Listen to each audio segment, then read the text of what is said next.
Hi. A lot of times we think that we have hit a fat loss plateau. But you know what? In 75% of the cases, it's not really a fat loss plateau. It's a lot of things that are going unnoticed or underreported, maybe knowingly or unknowingly. So I'll talk about those 5 things. Okay, number 1 is approximation in tracking, especially the oils and condiments and sauces. जिसमें कई बार हम ये सोचते हैं कि थोड़ा सा extra चलता है, it's okay, right? What difference could few extra drops could make for an oil?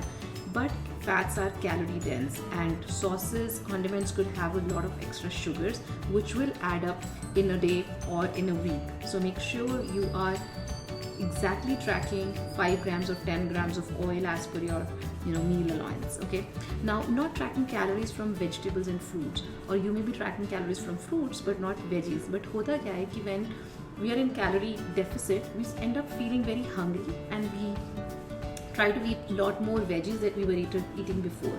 So assume कि 100 grams vegetable say, let's say, depending on the type of veggie also, but on an average 50 calories per 100 gram aa rahi hai. And if you're very hungry, I've seen people, or even myself, I end up consuming like 1 kg of vegetables in a day, which is 500 more calories, which we may not be even tracking at all.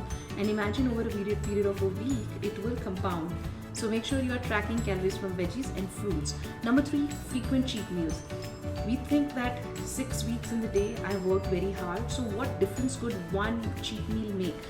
But hota kya hai ki after a cheat meal we end up having something on top of that, right? And even in a particular cheat meal, you could have about 1500 to 2000 calorie meal, desserts, sauces, oils, extra karke, sab kuch karke, it could become that. And imagine the deficit that we have created. Let's say 500 calorie deficit per day, and we probably would have created 3500 calorie deficit.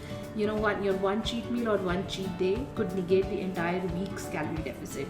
Alright, frequent inactivity. Now with prolonged calorie deficit, we start feeling lethargic. It's a physiological change. Okay, it's not that we are lazy, but we start feeling lethargic.